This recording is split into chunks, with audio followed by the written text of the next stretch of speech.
시작한 거죠. 내가 유대인의 정통성을 가질 수 있느냐.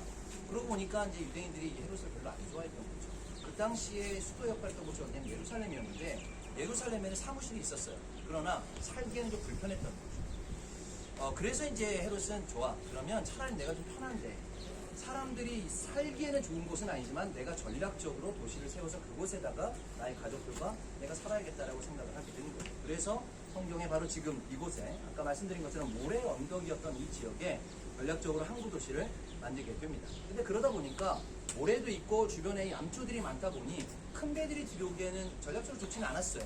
그래서 뭐 로마라든가 이런 데를 갈 때에는 이 큰 좀 더 항구 도시가 필요했던 거죠. 그래서 지금은 사실은 다 무너졌습니다. 왜냐하면 이 지중해 바다가 2000년 전에 비해 8m가 높아졌습니다. 물이 수위가 높아진 거예요. 그래서 무너진 것들이 지금 실제적으로 물 안에 다 잠겨 있습니다.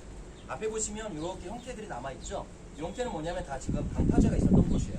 그러니까 작은 배들은 이 안에 들어오고 큰 배들은 바깥으로 정박하는 여기였는데 무너지기도 했고 실제적으로 물의 수위가 높아지면서 지금 요 전체가 잠겨져 있는 거죠. 그래서 이제 진짜 가이사를 보려면 물속으로 들어가야 그 안에 유적들이 남아 있습니다. 실제적으로 저희가 이제 위치한 곳은 어디냐면 여기 위치해 있는데 우리가 있는 요 지역이 2000년대 헤롯 시대의 지금 유적이고 요 보이는 여기가 이제 아까 우리 얘기했던 십자군 시대의 성체가 세워지게 되죠. 십자군 시대도 여기가 굉장히 중요한 성체 중에 하나였는데, 자, 저희가 이제 가이사를 좀 정리를 해본다면, 헤롯이 이제 이곳을 딱 짓고 난 다음에, 그 당시의 황제였던 율리우스 시저 카이사르라고 하는 황제의 이름을 따서 여기를 가이사르라고 합니다. 근데 저희가 내일도 이 비슷한 곳을 한 군데 갈 거거든요. 어디냐면, 가이사라 빌립보죠.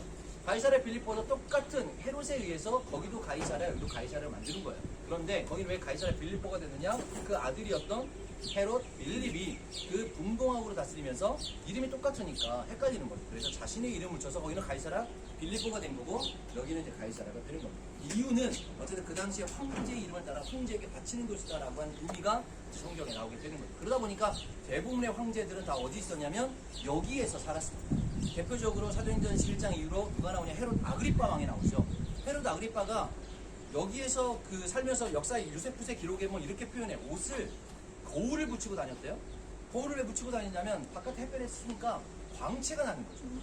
사람들이 실제적으로 막 볼려주고 눈이 부셔서. 그래서 실제적으로 두루와 시돈 사람들이 공물을 얻으러 왔다가 당신은 신이로서이다 라고까지 이야기하잖아요. 성경에 보면.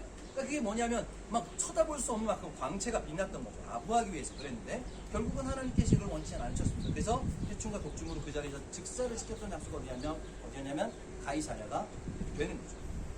여러분 여기에 이제 중요한 역사적인 사건이 하나가 일어났는데 지금 이 왼쪽 편에 보면 조그마한 이 건물이 뭐냐면 유대인 회당입니다. 여기는 전략적으로 로마인들이 주시민권자였고 유대인들은 비시민권자지만 살 수 있는 권한들은 있었어요. 그래서 이제 로마인들이 주로 살고 연방적으로 유대인들이 조금 살고 있었는데 그 회당이 하나가 있었던 거죠. 근데 어느 날 아침에 딱 일어났는데요. 이 로마 군인들이 저녁에 아마 술 먹고 아침에 불을 질렀거든요. 그래서 아침에 일어나보니까 불이 나고 있는 거 회당에. 그러니까 유대인들이 난리가 났습니다. 어디 누가 감히 우리 회당에 종교적인 건물에 왜 불을 질렀느냐. 그래서 알고 보니까 로마인들이 했는데 이것을 막 항소를 한 거죠. 황제에게. 그랬더니 황제가 보니까 별것도 아닌 것 같은데 그래서 대충 그냥 이러다가 말겠지라고 놔뒀는데 이 소문과 소식이 어디까지 들려지냐면 예루살렘에 있는 유대인들이 듣게 되는 거야. 그 예루살렘의 유대인들이 저 가이사랴 회당에 불이 났다는데 이것을 지금 로마인들이 해결을 안 하고 그냥 지들이 넘어간다더라 라고 이야기하니까 예루살렘에서 폭동이 일어나기 시작합니다. 이 폭동을 결국은 생각보다 커지게 되자 이것을 이제 잠식하기 위해서 그 당시에 티투스라고 하는 디도 장군이 자기 제5군단을 데리고 예루살렘에 가서 이 폭동을 진압하는 과정 중에 예수님이 예언한 성전이 파괴가 되죠. 그래서 성전이 AD 70년에 파괴가 되는 그 전초에 아주 중요한 사건이 뭐냐면 이 가이사랴에 있었던 회당에서 불이 날 사건이 이 불이 실제적으로 이제 이 영향력이 예루살렘까지 가게 되면서 이제 성전이 파괴되는 이야기가 나오게 됩니다. 여러분들 결론적으로 여러분 이 지금 가이사랴 성경에 보면 자주 나오는 이 도시는 아니에요. 그러나 그 당시에 굉장히 중요했던 도시 가운데 하나가 되는데 여러분 지금 우리가 오다 보니까 이 땅 자체는 크게 보면 므낫세 지파의 땅입니다. 근데 여러분 성경에 보니까 므낫세 지파에게 하나님께서 뭐라고 축복하시냐면 하늘에서는 이슬과 땅에서는 샘을 주시겠다고 이야기하셨어요. 하늘에서 이슬은 비가 내린다는 거죠. 그리고 땅에서의 샘은 이 주변에 샘들이 많이 있다는 거죠. 물이 많이 있다는 거죠. 그러니까 굉장히 비옥한 땅이었습니다. 여러분 이 땅이 바로 이제 우리가 북이스라엘 땅이잖아요. 우리가 이번 일정 가운데는 이스라엘, 그러니까 요르단 가기 전까지는 북이스라엘 땅을 보실 거예요. 그리고 다녀오셔서는 저희가 남유다 땅을 보게 됩니다. 여러분 딱 확실히 대조적으로 북이스라엘 땅과 남유다 땅이 얼마나 땅의 차이가 있는지를 여러분 앞으로 보실 거예요. 북이스라엘 땅은 정말 비옥한 땅이죠. 그래서 요세푸스에 보니까 북이스라엘 땅을 뭐라고 불렀냐면 농부를 게으르게 하는 땅이라고 표현을 해요. 왜 그랬을까요? 대충 농사지어도 너무나 잘 자라는 거예요. 그러니 농사 짓는 이 농부들이 그냥 대충 농사를 게을러 지어도 하는데, 여러분 남유다 땅에는 정말 생존을 두고 살아내야 되는 땅이 남유다의 그 광야몇 땅이죠. 여러분들 앞으로 광야를 보게 될 텐데, 그 땅을 분배를 받았는데 결국은 이 땅의 주인이 하나님이 아니라 아까 헤롯 아그리빠와 같은 왕들이 스스로 자기가 신이라고 교만함에 극치를 달렸던 곳이 어디냐면 바로 이 북이스라엘, 특히 이제 이 헤롯 땅, 이 헤롯이 지었던 가이사라 땅이 되는 거죠. 그것을 하나님이 그 왕을 바로 그 자리에서 독사를 지키면서 이 땅의 주인이 너의 인간들이 아니라 하나님이라고 하는 말씀들을 이렇게 하시게 된 거죠.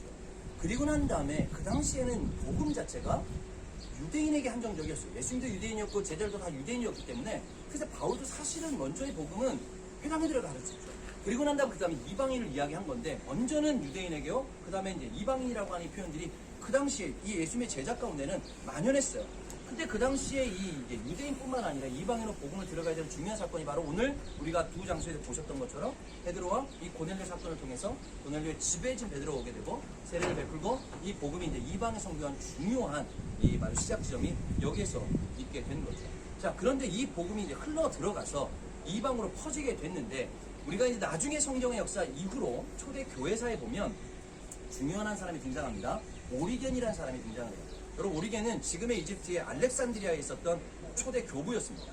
근데 이 오리겐이라는 사람이 지금 상황을 보니까 복음이 흘러가긴 했는데, 문제는 복음의 번역의 문제를 갖고 있었던 거죠. 언어들이 다양한데 이 복음 성경을 다 히브리어만 할 수는 없으니, 그 당시 헬라어만 할 수는 없으니, 그래서 성경을 번역해야 되는 과정 중에 6개 언어로 성경을 번역한 우리가 얘기하는 헥사플라가 바로 이곳에서 오리겐에 의해서 이 성경이 번역되는 6개 언어에 번역되는 과정들이 바로 이제 이 가이사라에 있게 된 거예요. 그리고 그 복음 위에 세워진 교회 역사가, 우리가 교회사를 최초로 쓰게 된 유세비우스가 바로 이곳에서 교회사의 전체 초대교회 역사를 이제 여기서 쓰게 됩니다. 그래서 결론적으로 하나님께서 이 땅의 주인이었고, 이제 세상 사람들이 이곳을 세속도로 바꿨지만 하나님께서 다시 한번 이 땅의 심판을 통해서 하나님의 나라라고 하는, 하나님의 땅이라고 하는 이 다시 한번 실현을 하게 됐고, 그 복음이 이제는 고넬료 사건을 통해서 이방으로 들어가게 되고, 또 이방으로 들어갔던 복음이 각자의 언어들로 바뀌게 되고, 그 언어를 통해서 각자 세워진 초대 교회의 역사가 유세비우스를 통해서 이곳에 바로 자리 잡게 되는 거죠. 자, 저희가 오늘 볼 거는 사실은 다 가지는 못하고요. 여기에서 지금 이 원형 극장, 그리고 헤롯의 궁전에서 바라보는 이 전차 경주장을 잠깐 보게 될 텐데, 여기만 저희가 살짝 보고 같이 가도록 하겠습니다. 같이 이동하겠습니다.